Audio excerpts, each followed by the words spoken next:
La adicción es un mecanismo de defensa para poder sobrevivir dentro de un entorno doloroso o para poder suprimir un dolor que hay dentro de nosotros, de partes de nosotros que se perdieron en el camino a partir de experiencias dolorosas que queremos callar con cosas que nos dan un sentido de conexión, un sentido de euforia, un sentido de comunidad, un sentido de seguridad en uno mismo, y que normalmente eso lo genera una droga o lo genera un comportamiento. Cualquier cosa a lo que seamos adictos nos está generando algo y nos está dando algo, por eso lo hacemos. Pero ¿qué nos está dando que no tengamos dentro de nosotros? Esa es la verdadera pregunta.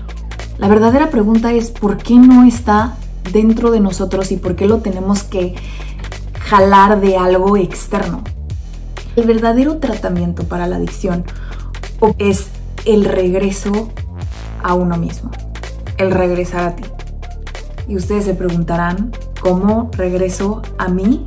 La sanación es una dirección a recolectar todas las partes de ti que se perdieron en el camino. El recolectar partes perdidas del camino, de tu historia, no tienen absolutamente nada que ver con cambiar o mejorar esas partes.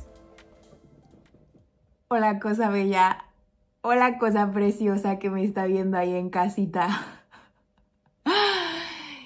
Le mando un abrazo, le mando un beso. Gracias por suscribirse, por sus comentarios, por su cariño, por sus mails. Son las cosas más bellas del planeta. Pero el día de hoy les traigo el último episodio de nuestra serie de la adicción. El día de hoy vamos a hablar sobre el tratamiento a la adicción. Y si recapitulamos un poquito, en el episodio número 1 hablamos de que para poder entender la adicción y qué hay detrás de él, tenemos que entender el dolor de alguien, porque la adicción es un mecanismo de defensa que el organismo adopta para poder sobrevivir dentro de un entorno. Entonces, yo me podría aquí sentar a hablarles por horas sobre los diferentes programas de rehabilitación que hay de Nicotina Anónimos, Alcohólicos Anónimos, terapias conductivo-conductual, 12 pasos, etcétera, etcétera, etcétera, etcétera, lo que se hace dentro de las clínicas de rehabilitación, que si ustedes lo quieren, lo puedo hacer, pero yo personalmente no estoy familiarizada personalmente de experiencia con temas de adicción en cocaína, en marihuana o en drogas ya un poquito más dañinas a nuestro sistema nervioso. Entonces no me gustaría hablar de algo que no les puedo yo corroborar con mi propia experiencia. Por eso me gustaría nada más hablar brevemente sobre la rehabilitación y los pasos que lleva una persona de rehabilitación durante la adicción. Paso número 1, hay una evaluación, hay un diagnóstico, hay algo que está mal y la persona ya dice, tengo un problema, necesito ayuda, soy adicto a esta sustancia, a este comportamiento. La segunda parte es un proceso de desintoxicación que se lleva dependiendo de la sustancia al que uno sea adicto o dependiendo del comportamiento, ciertos pasos tienen que llevarse a cabo. Después hay tratamiento farmacológico para personas que tienen una fuerte dependencia a, por ejemplo, vimos en el caso de la heroína en el capítulo número 2, si no lo has visto, velo a ver, pero de un chico que era adicto a la heroína y el caso clínico que él tenía que estar libre del consumo de heroína una semana para poder ser ingresado a la residencia en donde le iban a ayudar a llevar a cabo su tratamiento. Y una vez que él entró al tratamiento, le dieron otra sustancia farmacéutica para que lo ayudara con el saciar un poco el hambre por esa sustancia, la heroína. Pero ahí lo que vemos es que el chico, en el caso clínico, fallece porque realmente no atacaron de raíz la adicción, sino simplemente que le dieron otra sustancia a la cual también se volvió adicto, que era un poquito menos dañina para su sistema neuronal. Y en esos casos clínicos vemos cómo no se ataca el problema de raíz. En algunos otros tipos de tratamiento lo que se hace es que Se acompaña de la mano el uso de un farmacéutico que reduce tu hambre por la sustancia, se acompaña de una terapia psicológica.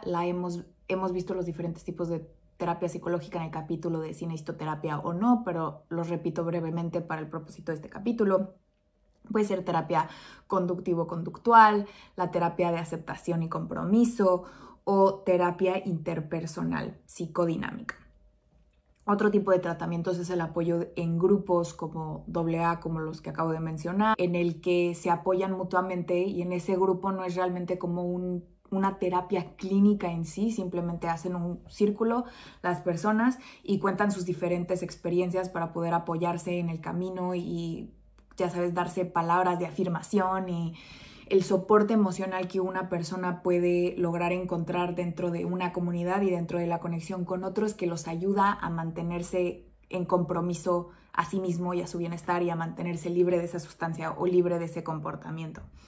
Todos estos pasos ayudan a tener un proceso integral en el que también se incluye a lo mejor a la familia, ¿no? Y hacemos intervenciones con familiares para que se integre a la persona no como si fuera un adicto y como si fuera la cosa rara de la familia, sino que es parte de un sistema familiar y que hay personas dentro de ese sistema familiar que influencian el comportamiento de ese individuo y también entender de dónde viene ese comportamiento y qué son las cosas que lo están nutriendo. Más allá de eso, hay apoyo continuo para evitar recaídas y en dado caso de que haya recaídas, hay más apoyo y más apoyo para ayudar a la persona a salir adelante y realmente liberarse de su adicción. Pero yo, como veo todos estos comportamientos, creo que es un poquito diferente y esta viene mucho influenciada por mi propio proceso terapéutico, por mi propia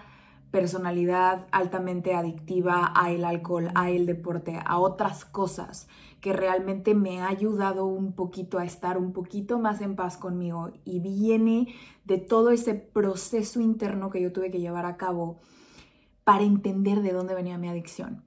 ¿Yo cómo entiendo la adicción?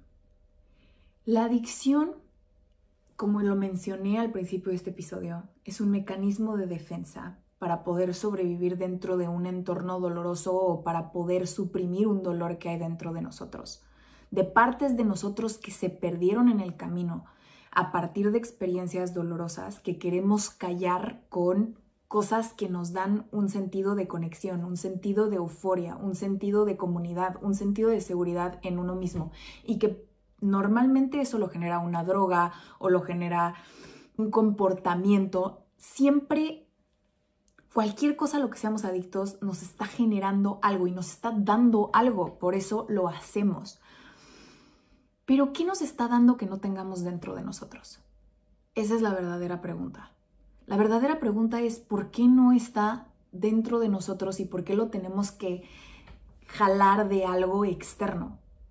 La razón por la cual no está dentro de nosotros es porque hubo varias partes de nosotros que se perdieron al haber experimentado cosas dolorosas que en su momento no supimos procesar, y que el verdadero tratamiento para la adicción o para realmente cualquier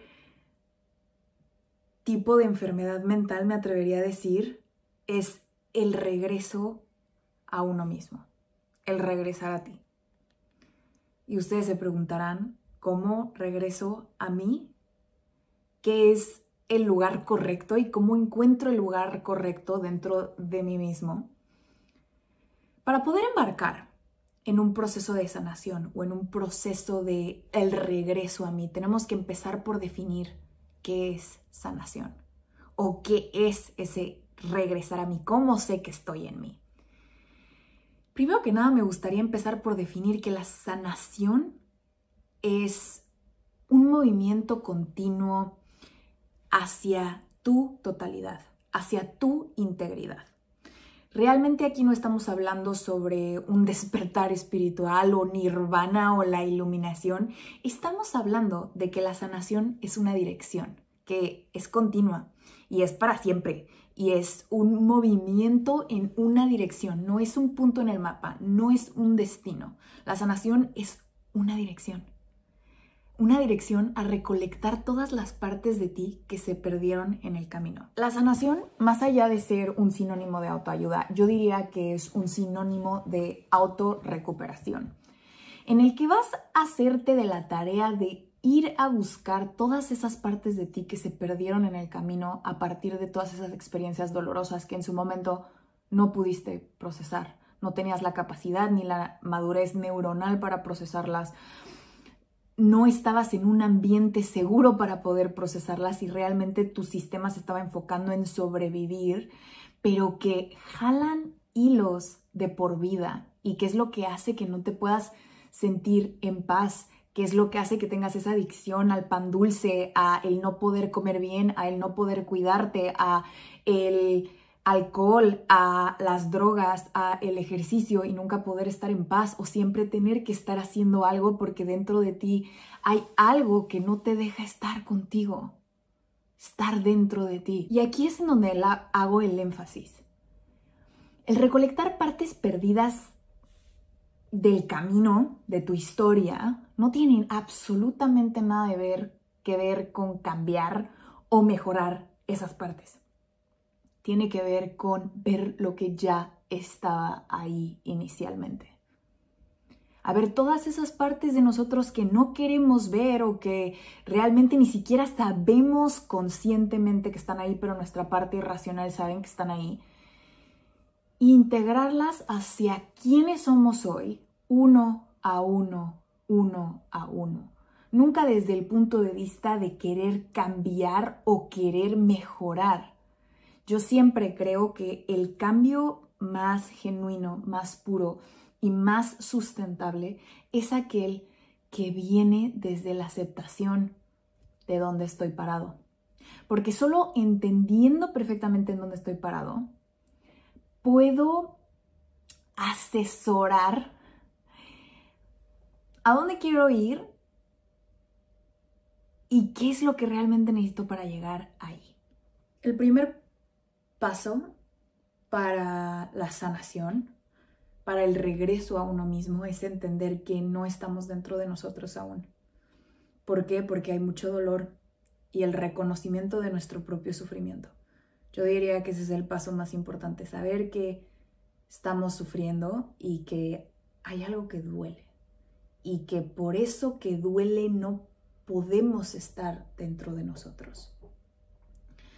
Había una frase o una meditación que hacía Thich Nhat Hanh hace mucho, del cual yo leí mucho y yo estudié mucho hasta que me cansé de racionalizar mi propio sufrimiento, porque ya después hablaremos de la sobreracionalización de nuestro propio proceso terapéutico, pero me acuerdo que él hacía una meditación de inhalo, sé que estoy sufriendo, exhalo, estoy sufriendo. Y yo nunca la entendí, realmente nunca la entendí. Yo tenía 19 años, 20 años, no se crea usted que le entendía esa frase, pero lo decía todo el tiempo porque yo quería ser cool y yo realmente quería ganarme el amor de todos y la aceptación de todos al estar en paz.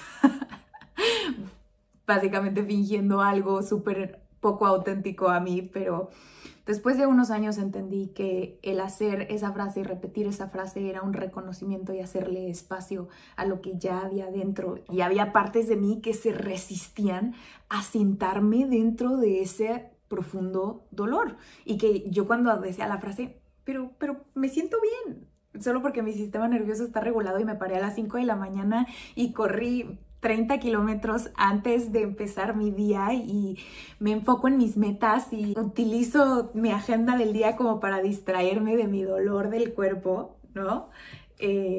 Solo por eso siento que no hay sufrimiento, pero realmente poco a poco uno se va dando cuenta que la verdadera sanación implica abrirnos a la verdad más objetiva que podamos sobre nuestros pasados y nuestros presentes, de dónde viene el comportamiento de hoy y explorar con curiosidad de dónde viene ese dolor. Esto realmente no es una justificación para que se abra uno a el rol de víctima y se ponga a nadar en los océanos infinitos de la melancolía y del dolor extremo. Esto lo que nos ayuda es reconocer el sufrimiento. ¿Para qué? Para hacer una observación detallada, para reconocer todos esos lugares de nosotros que están un poquito averiados y hay una herida, hay una llaga, hay una heridita que requiere auditoría para ver qué tan profunda es la herida, para ver qué tan grande es la herida, qué tan reciente es la herida o qué tan vieja es la herida, pero que sin embargo sigue generando dolor y sigue jalando los hilos de nuestro comportamiento que no permite que avancemos o que elijamos una vida diferente y que siempre estemos regresando a los mismos y a los mismos lugares, hacia el mismo comportamiento adictivo, hacia el alcohol, hacia agarro mi pan dulce y como demasiado o lo que sea, pero que siempre nos lleva al mismo lugar y que no nos deja avanzar y que no nos deja realmente, si fuera tan fácil como de que solo decide y ya. Créeme que muchas personas ya lo habríamos hecho. Este es el paso yo creo que más complicado. ¿Por qué? Porque la verdad duele. A nadie le gusta sufrir y realmente nuestros cerebros están diseñados para la supervivencia.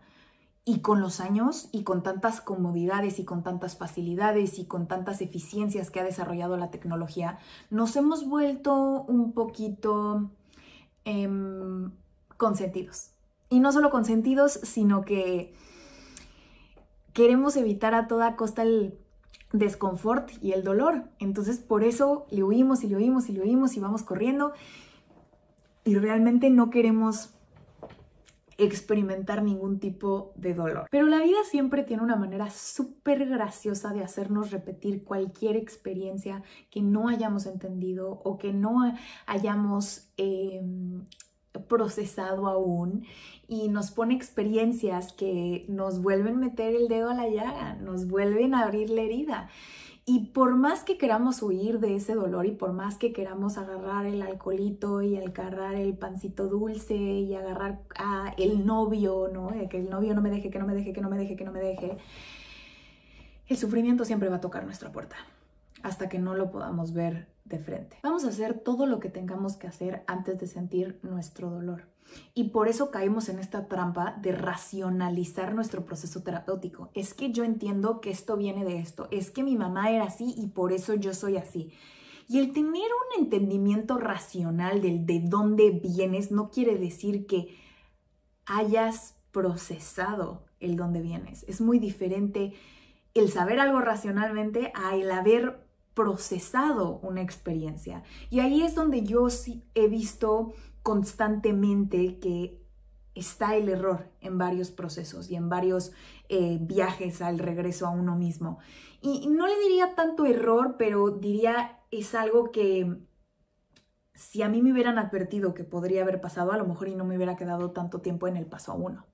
Y no es porque sea una carrera, ni es porque sea quiero llegar ahí más rápido, pero es porque me generé demasiado dolor quedándome en ese punto de racionalizar lo que me pasaba y porque yo creí que ya había racionalizado todo y que yo era muy inteligente, por eso ya había procesado mi dolor, pero no, realmente una cosa muy diferente es sentir nuestro dolor y yo veo que la gente huye, yo corro, o sea, de esas veces que tú crees que estás listo para el cambio y de repente empieza el desconfort, empieza la ansiedad, empieza la taquicardia, te sube la temperatura, te sube el ritmo cardíaco, ¿no? Y estás reviviendo una experiencia dentro de todo tu cuerpo y empieza el desconfort y ahí es cuando uno no quiere huir. Y se quiere ir de ese desconfort. Y vamos a hacer todo lo posible por no experimentar el dolor que tenemos dentro de nosotros. Pero realmente el dolor tiene un mapa. El corazón tiene el mapa de a dónde necesitas ir y a dónde te tienes que llevar para poder regresar a ti y en dónde tienes que ver. El doctor Stephan Porges sugiere que el corazón es muchísimo más que un órgano que bombea la sangre. De hecho, él ha encontrado que tiene una relación bastante peculiar en cómo sentimos y cómo nos relacionamos con los demás. Y él dice que el corazón es un tipo de sistema nervioso que tiene nuestro cuerpo y que apoya mucho el argumento de que las respuestas emocionales y fisiológicas que tenemos dentro de nuestro cuerpo en todo lo que experimentamos son información, son data que tenemos que recolectar para realmente llegar a nuestra autenticidad y cómo nos sentimos, ¿no? Para entender la verdad detrás de nosotros. El segundo paso es entender que lamentablemente no hay un mapa y que nadie puede sanar tu sufrimiento, que nadie puede elegir por ti y que nadie te puede dirigir tampoco, que te pueden acompañar con compasión y con muchísimo entendimiento, pero que nadie va a poder sentir tu dolor por ti. ¿Por qué? Porque solo tú estás dentro de tu cabeza. Eres el único que tiene poder sobre esta cosa maravillosa que la vida, Dios nos regaló, lo que quieran, la existencia, la ciencia, la biología, lo que ustedes quieran. Pero este cerebrito hermoso que usted ahí en casita tiene es único, inigualable y nadie puede entrar por usted. Entonces, que si la formación de todas esas conexiones neuronales que usted tiene dentro de su cerebro es única, su camino también lo es. Y nadie lo puede guiar por ese camino más que usted mismo. Pero sí hay cierta estructura que vemos que tienen en común muchísimas personas que han sobrellevado sufrimiento extremo, sobrevivientes del Holocausto, sobrevivientes de masacres extremas que han logrado y han ayudado a otras personas y han acompañado a otras personas en su proceso. Aguas, no dije dirigir y no dije llevar a, dije acompañado a personas en su proceso terapéutico o en su proceso al regreso a casa, a regresar a uno mismo, que son como ingredientes de la receta. Entonces en el segundo paso vamos a explorar cuáles son los ingredientes que uno necesita para regresar a casa. Lo primero que vamos a necesitar es autenticidad. Y usted se preguntará, ¿qué es la autenticidad? O alguna vez nos hemos preguntado el por qué hay personas que son famosas y otras que no. Y hay algo de ellos, Emma Stone, por ejemplo, en su aceptación al Oscar ahorita por su película de Poor Things. Le ves una autenticidad a Emma Stone de que su vestido está roto, le da como un montón de pena subir, pero sube y nada más está tapándose el vestido diciendo por favor no me vean acá atrás. Le da gracias a su hija, se está hiperventilando, no puede respirar, quiere decir muchísimas cosas al mismo tiempo y que todo el mundo hace a lo mejor y que piensa vieja ridícula, pero ella está siendo auténticamente ella misma y por eso está en donde está y por eso a los famosos los admiramos tanto porque se atreven a hacer cosas que a lo mejor y nosotros no nos hubiéramos atrevido teniendo tanto foco y teniendo tanta atención social.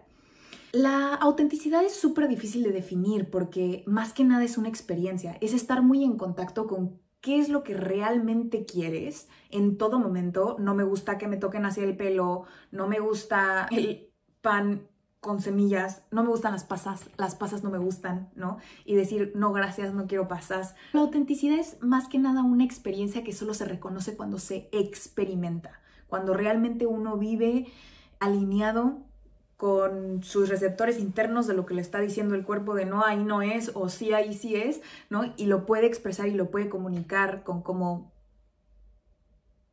reacciona ante el mundo exterior. Para llegar a un punto de autenticidad, uno se tiene que aceptar. Tiene que tener un nivel alto de autoaceptación. ¿Qué es la autoaceptación? Entendiendo que somos conformados por muchísimas partes dentro de nosotros y que algunas son más padres que otras y que otras son muy obscuras y que están medio loquitas, pero que somos la totalidad y somos la suma de todas nuestras partes. Y que hay partes de nosotros que son socialmente más aceptadas y hay otras partes de nosotros que dan mucha pena y pena ajena, ¿no? Y el aceptar todas esas partes y hacerle espacio a todas las partes que están dentro de nosotros. Sí, a veces puedo ser frágil, sí, a veces puedo ser egoísta, pero a veces también puedo ser muy compartida y a veces puedo ser muy dadivosa y a veces puedo ser fuerte y puedo estar como roble en algunas situaciones y en algunas otras no. Y la aceptación de todas mis partes hace que yo me pueda comunicar con el mundo de una manera auténtica. Algunas señales de que no estamos siendo auténticos es que tenemos tensión, ansiedad, sentimos que todo el tiempo tenemos que hacer algo como para que la otra persona esté acerca de nosotros de alguna manera y queremos manipular la narrativa que otros tienen sobre nosotros. Y tenemos, en resumen, perturbaciones emocionales sobre la experiencia que estamos teniendo. Realmente el proceso a la autenticidad es aceptarnos, el reconocer cuando no estamos siendo auténticos a nosotros mismos y no estamos comunicando nuestras necesidades y no estamos realmente muy en contacto con los monitores internos que tenemos, para que finalmente podamos hacer una elección, ¿no? Y podamos compartirle al mundo nuestros verdaderos deseos y nuestras verdaderas intenciones. La segunda cosa que necesitamos es la agencia. La agencia es la capacidad de tomar absoluta responsabilidad por tu existencia y por tus decisiones de manera libre, acorde con tus intereses, tus deseos y tus valores. La agencia no es una invitación de defensividad hacia el entorno y hacia decir, esta es la manera en la que yo quiero hacer las cosas y no hay más, soy yo y punto, y yo, no tiene nada que ver con eso. Realmente la agencia, la responsabilidad a uno mismo y hacia nuestro bienestar y ese compromiso a nuestro bienestar, cuando realmente se toma en serio, viene con un sentido de flexibilidad, viene de un sentido de que es una respuesta a una experiencia externa, pero no es una reacción, no es algo que nos activa y nos hace reaccionar de alguna manera, no, es el análisis de lo que está pasando en el momento presente, el asesoramiento de decir, ok, a ver, ¿en dónde estoy parado y cómo yo quiero responder en donde sea que esté parado? Hay una analogía que me encanta muchísimo, que en mi propio proceso terapéutico me sirvió muchísimo, que en algunas situaciones yo sentía que alguien más iba manejando el coche por mí y que yo estaba atrás y que yo era una niña indefensa que no podía hacer absolutamente nada porque una parte de mi psique se sentía así. Pero después del proceso que les estoy narrando, pude llegar a un lugar en el que yo por fin me sentía que iba manejando el coche y que yo por fin, no importa en dónde yo estuviera, yo decía quién entraba, quién bajaba, para dónde me iba, si derecha o izquierda y cómo yo quería responder a la situación en la que estaba. Y que si me iba a quedar en un lugar, yo iba a decidir cómo me quedaba y que no me tenía que quedar como una niña indefensa que no podía hacer absolutamente nada. El sentido de agencia es agarrar las decisiones que tienes que tomar en tus manos y hacerte responsable sobre tu bienestar y sobre tu existencia basándote en tus valores, en tus intereses y en tus deseos. El tercer ingrediente que necesitamos, probablemente no es algo al que se esperan ustedes, es el enojo. Necesitamos enojo y esta es una de las emociones que a mí más me fascinan y que veo que la gente suprime de más. Yo en mi proceso terapéutico estuve reprimiendo mi enojo por muchísimo tiempo porque yo quería jugar a ser zen y quería jugar a ser la estudiante de Thich Nhat Hanh. Pero el enojo es saludable y el enojo saludable es una defensa. Hagan de cuenta que somos un organismo que se está realmente construyendo sus valores, sus intereses y deseos y se está entendiendo, está agarrando la agencia y la responsabilidad sobre su existencia, también está siendo auténtico, ¿no? Y ahora hay una estructura del ser que tenemos que proteger y eso lo hace el enojo. El enojo es una cosa fascinante. Y el enojo saludable es una defensa, es un límite, es una barrerita que indica en dónde empiezo yo y en dónde termino y en dónde empieza el otro y en dónde termina el otro. Y se activa el enojo en una situación en la que tu territorio y este organismo preciosísimo, esta estructura del ser que estás construyendo, está siendo atacada emocionalmente o físicamente. Y el enojo es una respuesta totalmente natural. Cuando hay alguien que está haciendo algo que está sobrepasando tus límites, te enojas. Pero muchas veces no expresamos ese enojo porque es de las emociones socialmente peor vistas que he visto. Es impresionante que alguien llega y te empuja y espera casi que te mantengas calmado, ¿no? O algo que me dicen muchísimo o que me dijeron muchísimo en su tiempo cuando yo estaba en mi zona zen y me empecé a realmente encontrar en la ira y en el enojo, ¿no? Me decían, vete a alinear las chakras. Ay, no, que muy tranquila, no, que muy... Y el enojo es una respuesta totalmente natural hacia una situación en la que están traspasando tu territorio. El enojo saludable no viene con resentimiento y realmente características del enojo saludable es que es situacional. Eso quiere decir que pasa durante la experiencia y que después se disipa, se va, no se queda para siempre en forma de rencor, enojo, miedo, nada de eso se queda acá adentro, sino que solo pasa, no toques esa parte de mí que me duele y estoy defendiendo y estoy protegiendo esta estructura y ya, pasa. La persona dice, perdón, lo leí de manera incorrecta, si es que son personas saludables y si son personas que quieren tu bienestar, tanto como quieren el de ellos, pero si son personas que te dicen, creo que estás exagerando, o creo que no es así, no, yo estoy percibiendo que me estás lastimando, o físicamente o emocionalmente. Obviamente me voy a enojar y si no eres receptivo a ese enojo y si no puedes ser receptivo a mis necesidades que te estoy expresando, entonces a lo mejor y no deberíamos estar interactuando. El suprimir o minimizar nuestra ira o nuestro enojo puede ir realmente a llevarnos a problemas saludables.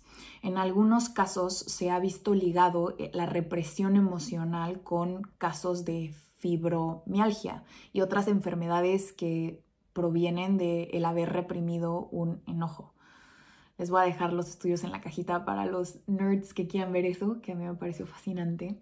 Pero realmente el practicar el enojo saludable es algo que nos ayuda muchísimo a regresar a nosotros mismos, a entendernos y a proteger esas partes de nosotros que en algún momento se quedaron desprotegidas porque no supimos cómo cuidar. El practicar la ira o el enojo saludable se da a partir de no idealizando el enojo o exagerando lo que sentimos, sino comunicando enojos pequeños que tenemos, como no me gusta que me hables así, esto me lastima cuando me dices eso, porfa no toques mis cosas cuando no te he dado permiso, o ahorita no es un momento bueno para hablar. Cualquier necesidad que tú tengas que sientas que te están sobrepasando tu bienestar y tu territorio físico y emocional, es momento de expresar hey, no, ahí no es. Y se puede hacer realmente desde un lugar de una respuesta y no una reactividad de hey, ahí no es, empujando, queriendo dañar o queriendo, porque ese tampoco es el fin del enojo, sino que es un enojo en el que estás dentro de ti y dices ahí no, y lo puedes hacer con palabras y lo puedes hacer de el límite, como lo vimos en el capítulo de la calidad de tu vida, depende de la calidad de tus relaciones. El límite nunca se le pone al otro, se le pone a uno y a su comportamiento, y si la otra persona no está aceptando mis necesidades que le estoy comunicando, pues a lo mejor ya es tiempo de yo retirarme y ponerme el límite a mí mismo de dejar de interactuar con esa persona. El último ingrediente que necesitamos en esta sopita es la aceptación. El aceptar implica reconocer la realidad que existe hoy. ¿En dónde estamos parados hoy? El cerebro realmente se va a querer ir a una fantasía para evitar el desconfort que estamos viviendo el día de hoy y para no querer ver la realidad. Pero mientras más rápido veamos la realidad, vamos a poder empezar a asesorar en dónde estamos parados.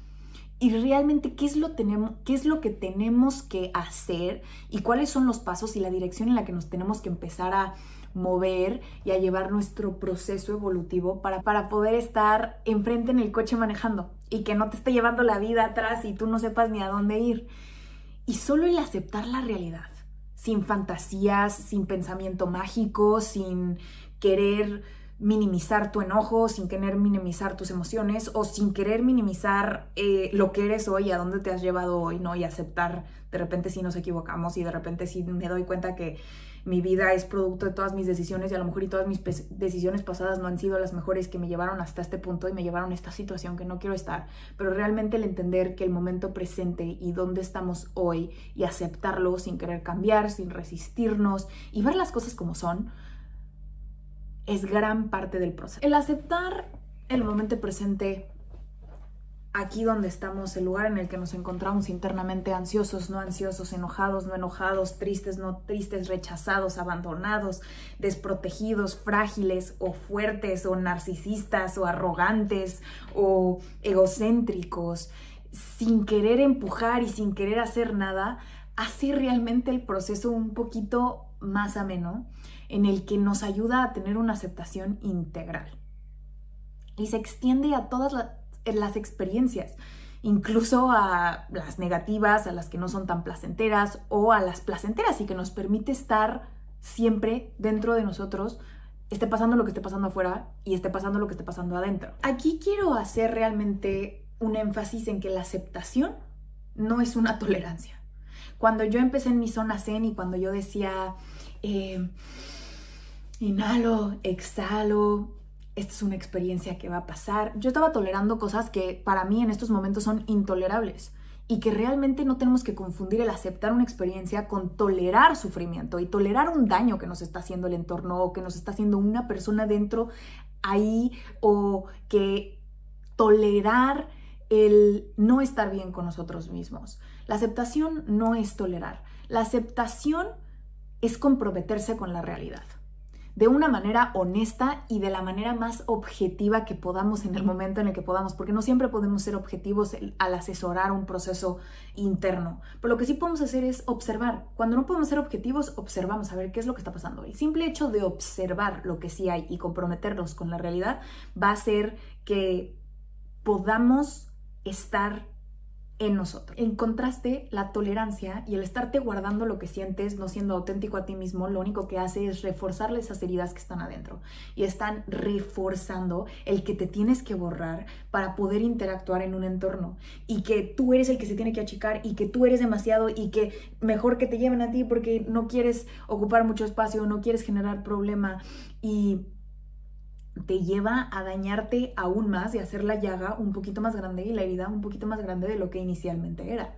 Una vez que recolectamos la autenticidad, la agencia, el enojo saludable y la absoluta aceptación de en dónde estamos parados, empiezan a surgir cosas dentro de nosotros y empiezan a realmente florecer dentro de nosotros algo muy hermoso que es parte crucial del proceso del regreso a uno mismo, que son las compasiones, los diferentes tipos de compasiones que podemos cultivar dentro de nosotros y que realmente surgen a partir de nosotros encontrar nuestra autenticidad, tomar responsabilidad sobre nuestro bienestar, expresar nuestras necesidades y aceptar las cosas como son y aceptar en dónde estamos parados.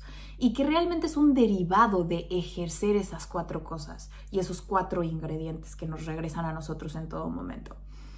Empecemos por definir la compasión humana totalmente ordinaria.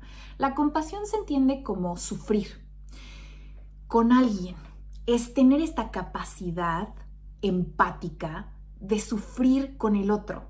Realmente es algo fascinante que tenemos en el cerebro. Hay unas cosas que se llaman neuronas espejo que son muy receptivas hacia lo que estamos viendo en el entorno. Intentamos espejear lo que la otra persona está sintiendo para poder acompañarla en esa experiencia que nos está tratando de comunicar. La compasión realmente es la capacidad de poder acompañar al otro en el proceso que está teniendo, o poder acompañarnos a nosotros mismos en el proceso que estamos teniendo y en el sufrimiento que estamos llevando y cualquier emoción que podamos estar sintiendo dentro de nosotros. La compasión está muy, muy lejos de ser un sentido de lástima que le tenemos a la otra persona. Realmente la compasión es algo que empodera, es algo que te conecta contigo, que dices, siento compasión por dónde estoy parado y siento realmente, entiendo de dónde viene lo que estoy sintiendo y estoy aquí para mí, o entiendo tu situación y estoy aquí para ti, para acompañarte, y te puedo acompañar en una emoción negativa y puedo llorar contigo y puedo mantener espacio y hacer espacio para que tú te expreses, mientras que la lástima viene de el victimizar a una persona, el mantenerla en ese estado de víctima diciéndole, ay, pobrecita, sí, sí es cierto, es que tú estás muy tontita y que no puedes. Tú no puedes. Todos los demás sí, pero tú no puedes, ¿no? Y la lástima lo que hace es que no empodera. De hecho, te desempodera y te mantiene en ese rol y en ese círculo vicioso de victimización de ¿por qué a mí? ¿Por qué a mí? ¿Por qué a mí? ¿Por qué a mí? En lugar de preguntarnos el ¿ahora qué? La compasión acompaña, la lástima desempodera. ¿Por qué? Porque te cuestionas ¿por qué a mí? Y no ¿ahora qué? En el ahora qué te puedo acompañar y puedes acompañar a una persona y órale, ¿cómo le hacemos? Nos arremangamos y ámonos, ¿no? Pero cuando victimizamos a una persona simplemente le reforzamos, pobrecita, tú no puedes. La segunda compasión es de curiosidad y entendimiento.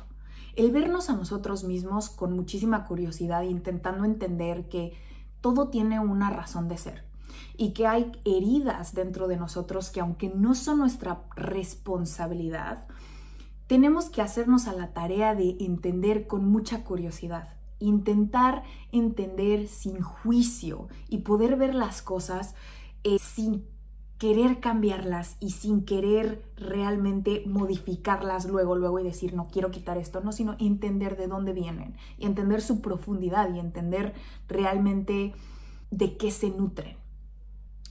Este tipo de compasión requiere muchísima paciencia a lo largo de todo tu proceso y a lo largo del recorrido, tanto contigo mismo con los otros, ¿no? El tener paciencia de, mira, las cosas vienen de un lugar, ¿no? Y hay que balancear todas estas compasiones, ¿no? Las cosas vienen de un lugar y uno puede tener paciencia y uno puede intentar entenderlas con curiosidad y sin juicio. Y nos lleva a la tercer tipo de compasión, que es la compasión del reconocimiento. Este tipo de compasión realmente nos permite ver al mundo como si fuera un espejo. Nos permite asesorar lo que estamos viviendo, las experiencias externas, como si fueran un reflejo de nosotros mismos. Que todo lo que te choca, te checa. Eso sí, es absolutamente cierto. Y que todo lo que nos duele o todo lo que nos incomoda en el exterior realmente viene o está nutriendo algo que tenemos dentro de nosotros que simplemente se nos refleja. Y el reconocer al mundo como si fuera un espejo también es lo que nos permite sentirnos conectados con los otros y sentir que somos parte de algo más grande, ¿no? Y que existo porque existes, ¿no? Y que somos interdependientes y que aquí lo que yo hago influencia lo que tú haces y lo que tú haces me influencia y que interdependemos de tu existencia para que yo pueda existir. La siguiente compasión es la de la verdad. La de ser compasivos ante lo que estamos observando y aceptar y hacer espacio a esa verdad dolorosa que muchas veces intentamos proteger a las personas y no le queremos decir lo que realmente pensamos y no le queremos realmente proporcionar con cómo nosotros estamos procesando las cosas por no querer lastimar al otro, por quererle ahorrarle un sufrimiento, pero que a la larga le causa más sufrimiento del que le debió de haber causado inicialmente. Reconocer y enfrentar la verdad y el comunicársela a las personas a su alrededor, y puede que a lo mejor ya estás leyendo las cosas de manera errónea y tú estás diciendo, oye, tu comportamiento veo que estás bien, no estás bien, abre la puerta para que tú a lo mejor y lo puedas acompañar, ¿no? Y puedas realmente proporcionar el apoyo emocional que la otra persona está requiriendo en ese momento y no está sabiendo expresar con palabras, ¿no? Y le vas y le tocas la puerta y decirle, no te veo bien, no estás cuidando de tu salud física, de tu salud mental, estás repitiendo los mismos patrones de comportamiento. Y que aunque esa verdad duele, ¿no? Y el entender en dónde estamos parados a veces duele, para mí es el acto de amor más puro que le puedes hacer a otra persona. El decirle la verdad, el decirle tu verdad, el decirle dónde estás parado y asimismo, ser muy honesto contigo mismo de dónde estás parado y enfrentarla con compasión, sin miedo al miedo.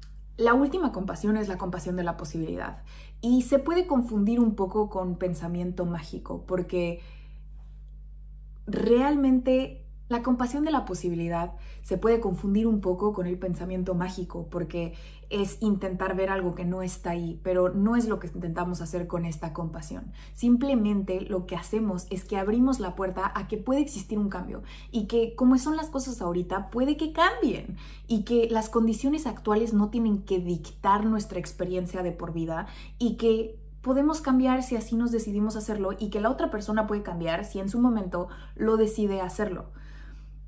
Hay un libro que se llama The Body Keeps the Score, El cuerpo lleva la cuenta, y que realmente parte de la premisa de que todas tus emociones se guardan en alguna parte del cuerpo y el cuerpo literalmente lleva la cuenta. Y que el cuerpo grita todo lo que la mente calla y que muchas de las enfermedades que vemos realmente se producen y se dan a partir del callarnos muchas cosas, de la sobreestimulación de cortisol, de el estrés crónico, de el no, que desregula nuestro sistema nervioso a largo plazo y se va deteriorando el cuerpo poco a poco. Antes de que el cuerpo grite, te invito a que te hagas estas preguntas que ayudan muchísimo. En las áreas importantes de mi vida, en donde no estoy diciendo que no. Esto es analizar tus prioridades y tus necesidades y en donde no las estás comunicando, ya sea con tu pareja, ya sea en tu trabajo, ya sea a ti mismo, ¿no? El no decirle que no al pan dulce, no decirle que no al alcohol, no decirle que no a esos patrones de creencias que repetimos dentro de nuestra cabecita. ¿A qué partes importantes de nuestra vida no le estamos dando prioridad y en las que no estamos expresando nuestras necesidades? En las cuales sí podríamos expresar y sí podríamos decir para realmente marcar muy bien esos límites, siendo muy asertivos y alineados y congruentes con lo que pensamos, con lo que decimos y con lo que hacemos. Y eso expresarlo en todas las áreas de nuestra vida. Entonces yo te invito a que tengas como un cuaderno en el que te sientas y anotas esta pregunta y pones un cronómetro de 15 minutos y empiezas a explorar esa pregunta y te permites escribir de manera automática para ver todas esas áreas de tu vida en las que no estás diciendo que no suficientemente. La segunda pregunta es cómo mi incapacidad de decir que no está afectando mi vida. Esa segunda pregunta te sugiero que te la hagas en esos 15 minutitos y que digas, a ver, ¿qué es lo que me cuesta y cuánto me cuesta el no poder decir que no? Energía te drena, la gente que a lo mejor y consume demasiado de tu tiempo, o el que una persona de repente haga comentarios que te hieren emocionalmente y que no le puedas decir, oye, eso no me gusta, hace que tú cada vez te sientas más cansado, tú cada vez te sientas menos visto, tú cada vez te sientas menos entendido, tú cada vez te entiendas menos querido y amado. Entonces, ¿cómo tu incapacidad de decir que no afecta tu vida? Tercera pregunta. ¿Qué señales que me está dando mi cuerpo no estoy escuchando y no estoy poniendo atención? ¿Cuáles son las señales iniciales que mi cuerpo me manda para saber yo que estoy en una situación en la que no me siento cómodo y que me está queriendo decir algo a lo que yo no estoy siendo receptivo? Este tipo de señales corporales puede ser que te sube el ritmo cardíaco, te sudan las manos, te pones nervioso, sube tu temperatura corporal, ¿no? A mí me pasa muchísimo que siento algo en la panza y no me gusta, y no me gusta, y no me gusta, y no me gusta, y me quiero ir, y me quiero ir, y me quiero ir, y no me va a dejar hasta que yo exprese, me saque de ahí, o yo diga, hey, sea muy receptiva, ¿qué está pasando en este momento que me pone incómoda y cómo puedo comunicar mis necesidades en el entorno? ¿Cuál es la historia detrás del que yo no pueda decir que no? Es nuestra cuarta pregunta. Hay muchísimas creencias que poco a poco vamos internalizando que nutren esta fuente y esta incapacidad de poder decir que no y simplemente no nos permite decir no. Creencias como el no poder decir que, el sentir que si yo digo que no, tiene que ver con mi incapacidad para poder manejar las cosas y para poder hacer las cosas, y que eso es una señal de mi debilidad y que eso es un reflejo de que soy un mediocre y no puedo hacer las cosas, o que yo tengo que tolerar, que yo tengo que sufrir, que yo tengo que ser fuerte y que por eso no estoy diciendo que no a algo que si digo que no, no voy a ser amado, las personas no me van a reconocer y no me van a ver en la misma luz porque tengo que mantenerme al margen y tengo que mantenerme a la altura de sus expectativas. Porque no quiero defraudar a nadie. No soy, este es algo dura, pero la creencia de que no valgo si no estoy haciendo algo y si no le proporciono algo a la persona que me está pidiendo, o si no estoy activa constantemente, si no estoy limpiando, si no estoy siendo productiva, si no estoy, que no valgo. Entonces por eso no puedo decir que no hacer esas cosas. Porque si le digo que no a una persona me siento culpable, o porque si digo que no soy egoísta y que tiene más que ver, y que si digo que no me va a reflejar como una persona enojado, y que una persona enojada no es socialmente tan aceptada y se ve como si tuviera problemas emocionales. Todas estas creencias realmente nutren y refuerzan la idea que no nos permite decir que no a cosas que realmente auténticamente queremos decir que no. La siguiente pregunta es: ¿de dónde vienen esas historias? ¿De dónde vienen esas creencias? Y te prometo que si te pones con una plumita y con una libretita y te pones a anotar de dónde vienen esas creencias, vas a empezar a encontrar cosas de que esas son historias dentro de tu sistema familiar que se han repetido y se han repetido porque en algún lugar las tuviste que aprender y en algún lugar las tuviste que haber internalizado y las tuviste que haber impreso en tu preciosa psique.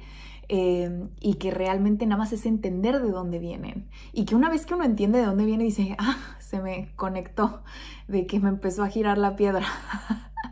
Ahora entiendo, ¿no? Y que no es definitivo, que uno puede decir: ok, esto se va, esto se queda. La siguiente pregunta y última pregunta es: ¿dónde he negado o dónde he suprimido un sí que he querido decir? Es decir, un ejemplo súper estúpido es cuando la gente te pregunta: ¿tienes hambre? Y estás a lo mejor en casa de un extraño y por no querer molestar, por no querer ocupar espacio, por no querer, dices que no tengo hambre, estoy bien, ¿no? Cuando realmente has querido decir que sí, o cuando no has podido decirte sí al tiempo para ti, no has podido hacer el espacio y has podido decir: sí voy a hacer esto, sí quiero pasar tiempo contigo, sí quiero tu cariño, sí quiero tu validación, sí quiero y sí tengo estas necesidades. Y en todos esos lugares anotar en todas esas veces que realmente hemos querido decir que sí, ya sea a experiencias o a personas o a sentimientos, y no hemos podido porque hay historias detrás de nuestras creencias que impiden que podamos decir que sí a una experiencia placentera o a nosotros mismos. Pero no crean que es tan fácil como nada más anotar estas creencias en una libretita y que ya se cambiaron. No, lamentablemente me encantaría decirles que es un proceso súper fácil. Este es un proceso que lleva muchísimo tiempo y quiero que lo entiendan como si fuera un idioma nuevo que ustedes están aprendiendo. Cuando una persona está aprendiendo francés, en mi caso, tomé 6 meses. Pero cuando una persona está aprendiendo francés, no espera y no tiene la expectativa de hablar fluido en 6 meses o en un año. Y no tiene esas expectativas porque es un idioma nuevo que está aprendiendo. Entonces imagínate si tú tienes una creencia y un idioma que aprendiste a hablar por 30 años, por 34 años, el desaprenderlo y modificar esas respuestas, el modificar ese idioma y casi hacerle raíces y crecer un nuevo idioma, toma tiempo, toma pausa, toma prisa, toma caídas, toma subidas, toma bajadas, toma depresión, toma llanto, toma paciencia, toma muchísima paciencia y toma muchísimo tiempo. Pero estos son un poco de los pasos que se llevan a cabo para poder cambiar esas heridas y poder cambiar esas creencias que cada vez reafirman la herida y talachan hacia adentro, que es lo que no nos permite estar libres. Y que en todas nuestras decisiones las tomen esas creencias que se imprimieron dentro de nuestra psique, que se imprimieron dentro de nuestro cerebrito preciosito que Dios nos regaló, y que son las que dictan nuestro destino, y que son las que dictan día a día lo que vamos a hacer, con quién nos relacionamos, con quién no nos relacionamos, lo que comemos, lo que no comemos, si nos echamos una botella de alcohol, si no nos echamos una botella de alcohol, si consumimos droga, si no consumimos droga, ¿no? Hay muchísimas creencias. que le llaman las creencias limitantes, obviamente, que no te permiten vivir una vida auténtica de agencia, expresando tus necesidades. Y esas siempre vienen con una base muy profunda y con una raíz súper profunda que se hizo en nuestra infancia o se hizo en alguna experiencia súper dolorosa con una carga emocional masiva que no nos permite realmente ver más allá de esa creencia y que nos sentimos. Es un estado de conciencia en el cual nos encontramos. Creencias como no soy suficiente, no valgo suficiente, que probablemente para una persona que esté pensando de manera racional, no, yo no siento que merezco las cosas. Pero ahí yo te diría, ¿cómo te tratan los demás y cómo te tratas a ti mismo? Y si realmente cómo te tratan los demás es reflejo de cómo quieres ser tratado.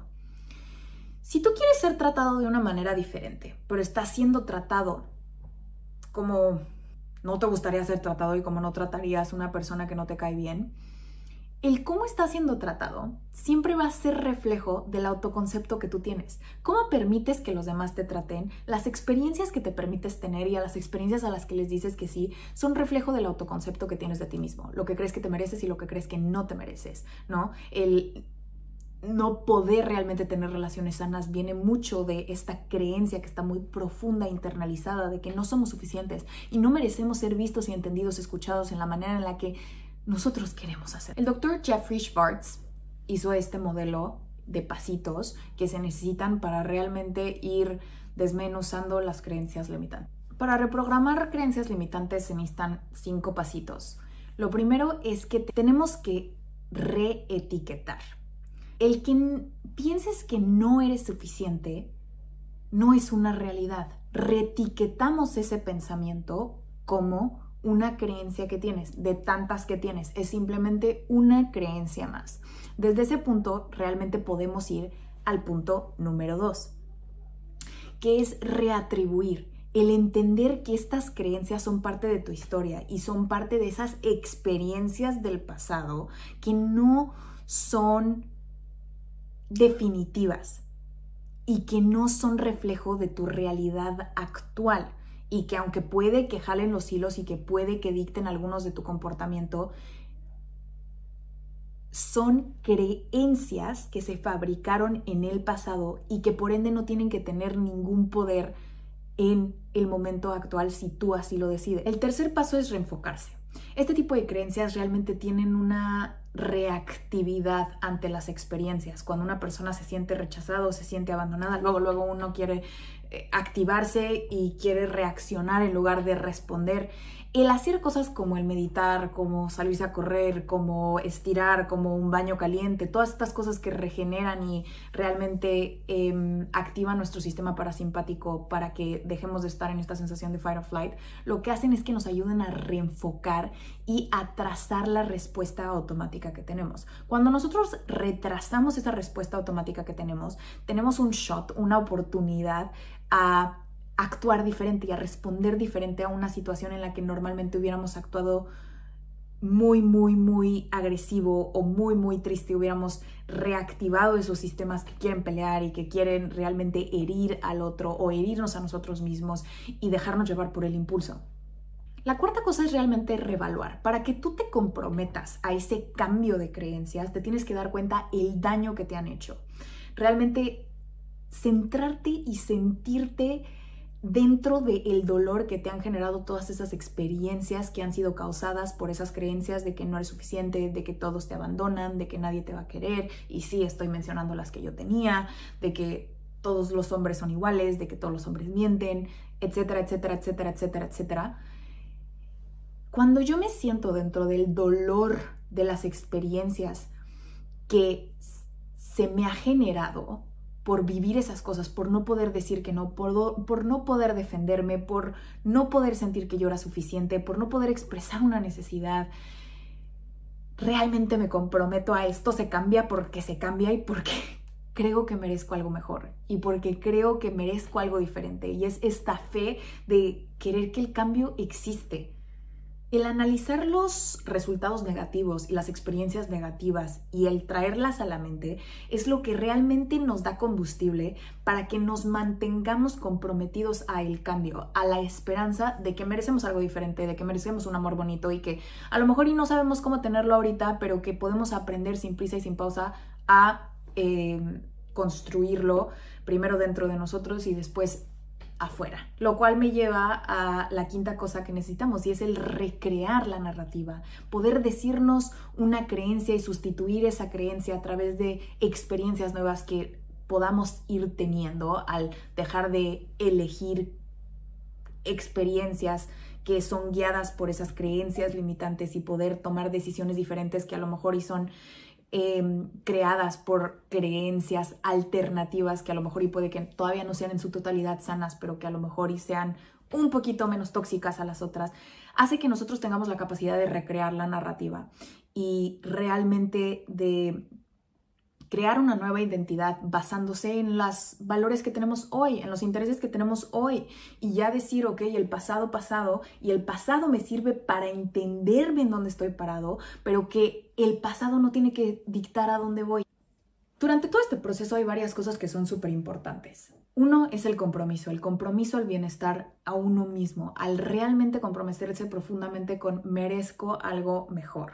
Lo segundo es que tenemos que tomar realmente una visión libre de juicio, ¿no? De decir, las cosas son como son, estoy en donde estoy parado y mientras más me juzgue y mientras más me enoje conmigo mismo y más me enoje con el otro, lo único que voy a generar es frustración y me voy a estancar y me voy a meter en un círculo vicioso de culpa y enojo y simplemente va a ser poco productivo. La otra cosa que necesitamos es adoptar un poquito la risa y el juego, entender que esto es un proceso, que a veces está cómico, que es tan horrible que parece chiste, pero es anécdota, ¿no? Y el buscar las maneras de poder reírnos de nosotros mismos durante este proceso. Es decir, ay, sí, soy bien arrogante, ay, sí, soy bien desesperada, ay, sí, soy, esto me está pasando. Y el poder tomar un poco el juego y poder alejarnos un poquito de la seriedad y de la densidad que se sienten con todas estas emociones de enojo, tristeza, melancolía, culpa, dolor, ¿no? Hace que no se vuelva tan malo. Durante todo este proceso, creo que hay una sensación que es muy pertinente y que es muy demandante dentro de todo este proceso y es la culpa. Es esta duda interna que tenemos y esta culpa que tenemos cuando nos damos cuenta de somos responsables de todas nuestras experiencias pasadas y somos responsables de dónde estamos hoy porque todo lo que hemos elegido hasta este punto nos trajo hasta donde estamos y que nos llena de culpa y que nos baña de una sensación súper negativa y súper incómoda que es la culpa. Normalmente la culpa viene igual de una profundidad muy interna que internalizamos cuando estábamos creciendo y cuando estábamos pequeños y es totalmente natural que un adicto, que una persona que se ha comportado de cierta manera y que por fin se da cuenta sienta culpa y cuando empiece a cuestionarse y a ser honesto con la verdad diga, chin, ¿por qué me puse en esa situación? Y sienta enojo y sienta rabia y que un proceso para sentirla realmente es uno, hacer espacio, como que nos lleva al punto, a uno de los ingredientes más importantes que es la aceptación. Hay culpa, sí hay culpa, pero así como el enojo es una emoción, la tristeza es una emoción, la melancolía es otra, ¿no? La envidia es otra, la culpa también lo es. La culpa es una sensación que está subiendo, que realmente puede ser contraproducente cuando nos dejamos llevar por la culpa, pero entender que es parte del proceso, abrazar la culpa, entender que es algo que sentimos, es algo que está pasando dentro de nuestro torrente sanguíneo, es algo que estamos experimentando y permitir que pase, permitir que esté ahí, saber que es parte del proceso y que vamos a sentir culpa por no ser las mamás que quisimos ser, por no ser las hijas que quisimos ser, por no haber tomado las decisiones que debí de haber tomado, por haber tenido 3 congestiones alcohólicas, por haberme puesto en todas esas situaciones que me generaron muchísimo dolor. Voy a sentir una culpa inmensa, una rabia inmensa por mí misma, por el otro, porque el otro me dañó, porque vas a sentir rencor, vas a sentir culpa de que yo me dejé por el otro y tú tienes la culpa y vamos a estar echando una justa repartición de culpas y ahí todos vamos a estar bombardeando, ¿no? Y que es parte del proceso es abrazar la culpa, abrazar la melancolía, abrazar la ira, sea lo que sea que esté pasando, abrazarlo y en lugar de alejarlo, acercarlo. acercarlo para poder realmente asesorar qué es lo que hay aquí y qué podemos hacer con lo que hay aquí. Y que una parte de ti no define tu totalidad, que eres la suma de todas tus partes y que hay muchísimas partes y que hay unas que son constructivas y hay otras partes que son destructivas y que no se trata de deshacernos de las destructivas, sino que se nos trata de acercarlas, traerlas a la luz, aceptarlas, integrarlas y ver que nos hacen humanos, nos hacen imperfectos, nos hacen locos.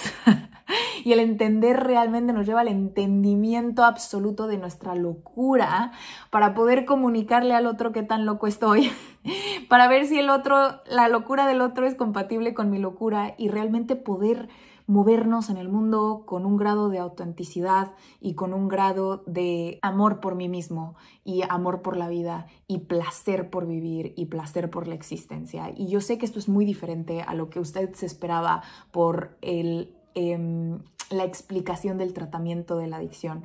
En la cajita les voy a dejar todos los contactos que pude encontrar que hacen trabajo pro bono, que se dedican al procesamiento de la adicción. En lo personal, yo creo que siempre que hay un comportamiento compulsivo, siempre que hay una adicción, hay un dolor inmenso que viene de el suprimir quién realmente somos, el no vernos en una luz auténtica, y lo que les acabo de relatar es el camino a casa, el camino a ti, el único lugar que siempre va a ser el lugar correcto. Espero que te haya servido muchísimo y si estás lidiando con una adicción, estoy casi seguro que un profesional de esa adicción en específico te va a poder guiar un poquito más específico, pero este episodio se trató de el regreso a casa, el regreso a ti, el regreso al lugar correcto. Y si tú estás pasando por un momento en el que todavía no ves tan claro el camino, el regreso a ti, abrázate mucho, calorcito al corazón, sin prisa y sin pausa. Vas bien. El simple hecho de querer estar buscando el camino, eso ya es suficiente. Espero que estos pasos y estas guías y este episodio te haya servido un poquito más como para ubicarte. Pero sin más que decir, te dejo con un abrazo inmenso y con muchísimo amor que viene desde mi corazón. Que si tienes alguna historia en específico que crees que necesita asesoría o algo así, te invito a que me escribas un mail en info@gmail.com, que me sigas en Instagram @el.lugarcorrecto o que me dejes un comentario acá abajo. Te mando un abrazo. Si estás escuchando esto y si llegaste hasta el final de este video, es porque seguramente tus ganas de querer cambiar es proporcional al dolor que has experimentado y te mando un fuerte abrazo. Te mando un fuerte abrazo y te mando muchísimo cariño de que vas a estar bien y de que va a estar bien. Nos vemos la próxima semana.